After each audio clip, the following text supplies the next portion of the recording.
নমস্কার বন্ধুরা, good morning সকলকে। আরও একটা নতুন ভিডিওতে আপনাদের সকলকে স্বাগত। তো এই ভিডিওতে বেশ কিছু ইম্পর্টেন্ট আপডেট শেয়ার করব, যেটা সবার প্রথমের এবং সব থেকে গুরুত্বপূর্ণ আপডেট সেটা হচ্ছে যে ইফিয়ং তিনি কবে আসছেন। তো অনেক দিন থেকেই কিন্তু ইফিয়ংয়ের আসা নিয়ে একটা সমস্যা হচ্ছে, বিশেষ করে ইয়েলো ফিভার নিয়ে। ভারত সরকারের বর্তমানে যে নিষেধাজ্ঞা আফ্রিকান নাগরিকদের ওপর, তো সেইটা নিয়ে তো তার দীর্ঘদিনই একটা ভারতে আসা নিয়ে জটিলতা তৈরি হয়ে রয়েছে। এবং তার সঙ্গে সঙ্গে ইফিয়ং নুসুঙ্গি জুনিয়র তিনি কিন্তু দীর্ঘদিন ধরেই ভারতে আসার ভিসা পাওয়া নিয়ে একটা কিন্তু চেষ্টা চালাচ্ছেন। এবং শেষ যে আপডেটটা আমরা পেয়েছিলাম যে যেহেতু এখন নাইজেরিয়ান সিটিজেনদের ইয়েলো ফিভার ভ্যাকসিন নিয়ে সার্টিফিকেট দেখানোর পর অন্তত 10 দিনের একটা কোয়ারেন্টিন পিরিয়ডের মধ্যে থাকতে হবে, এবং সেই কোয়ারেন্টিন পিরিয়ডটা যখন শেষ হয়ে যাবে তারপরেই কিন্তু তারা ভারতবর্ষে আসতে পারবে। যেটা শোনা যাচ্ছে ইফিয়ংয়ের কিন্তু এই ভিসা প্রসেসিং এবং ইয়েলো ফিভার নিয়ে যে নিষেধাজ্ঞা সেইটা সামনের সপ্তাহে শেষ হয়ে যেতে চলেছে, অর্থাৎ সামনের সপ্তাহে কিন্তু তার আসার সম্ভাবনা রয়েছে। যদি খুব ভালো কোনো কিছু হয় তাহলে হয়তো এই সপ্তাহের শেষের দিকে আসতে পারে। তবে আমি বলবো এতটা আশা এই মুহূর্তে না করেই ভালো, করে ইস্ট বেঙ্গল তো সামনের সপ্তাহে কিন্তু তার একটা আসার সম্ভাবনা তৈরি হয়েছে, এরকমটাই কিন্তু শোনা যাচ্ছে। যদিও আমি আবারও বলছি, ইস্ট বেঙ্গলের ক্ষেত্রে এই ধরনের ব্যাপার স্যাপারগুলো অনেক সময় অনেক কিছুরই পরিবর্তন ঘটে যায়, কারণ এতদিন হয়ে গেল একজন স্ট্রাইকারকে ইস্ট বেঙ্গল নিয়ে আসতে পারলো না। অবভিয়াসলি প্রি সিজন নিয়ে তো একটা সমস্যার জায়গা থাকবেই, তার কারণ প্লেয়ারটা কিন্তু সেরকম ভালো প্রি সিজনের মধ্যে দিয়ে যাচ্ছে না। তো স্বাভাবিকভাবেই তারপরে সে যখন ইস্টবেঙ্গল দলের সঙ্গে যোগ দেবে, যদিও তার এর আগে ভারতে খেলার অভিজ্ঞতা রয়েছে এবং আইএসএলে যথেষ্ট সফল, আগের মরশুমে তিনি কিন্তু যথেষ্ট ভালো খেলেছিলেন পাঞ্জাব এফসির হয়ে, তা সত্ত্বেও কিন্তু ইস্টবেঙ্গল আসার পর থেকেই তাকে কম্পিটিটিভ ম্যাচের মধ্যে ঢুকে পড়তে হবে, এবং তার সঙ্গে এএফসি চ্যাম্পিয়ন্স লিগ 2 এর খুব গুরুত্বপূর্ণ বেশ কিছু ম্যাচেস কিন্তু রয়েছে।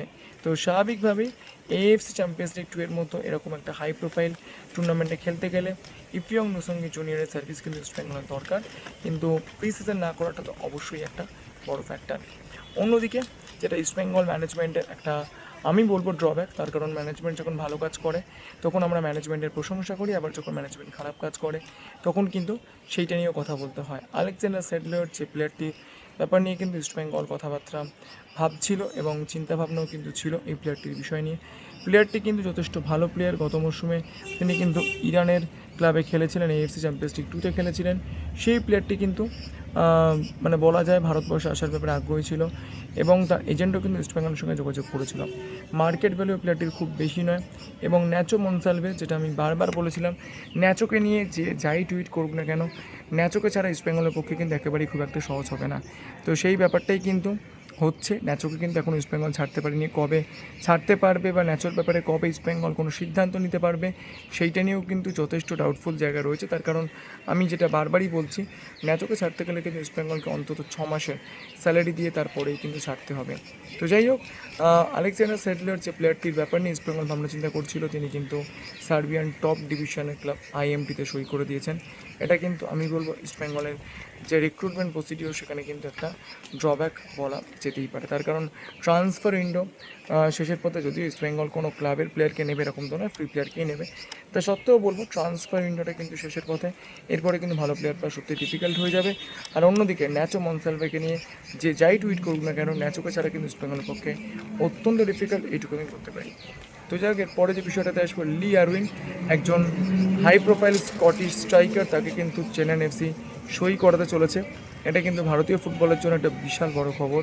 লি আরউইন কিন্তু একসময় স্কটল্যান্ড ন্যাশনাল ফুটবল টিমের নিয়মিত প্লেয়ার ছিলেন, এবং বুঝতেই পারছেন স্কটল্যান্ডের ফুটবল সেটা কতটা উন্নত, এবং স্কটল্যান্ড এইবারেও কিন্তু বিশ্বকাপে তারা কোয়ালিফাই করেছিল।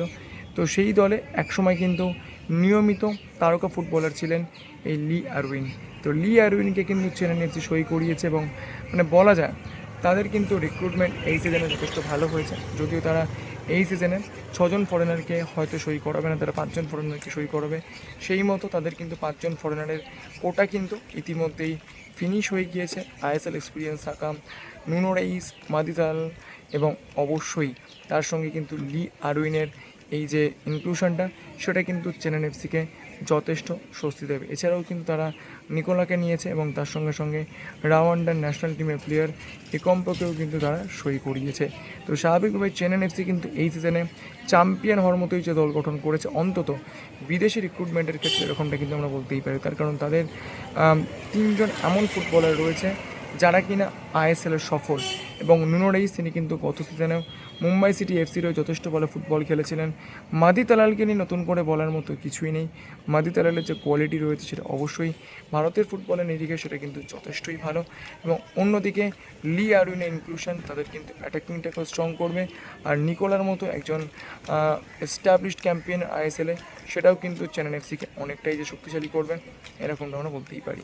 এবং একদম শেষে আমরা যে আপডেটটা দিয়ে শেষ করব, পিভি বিষ্ণু, তাকে নিয়ে কিন্তু ইস্টবেঙ্গলের চিন্তার মেঘ রয়েছে।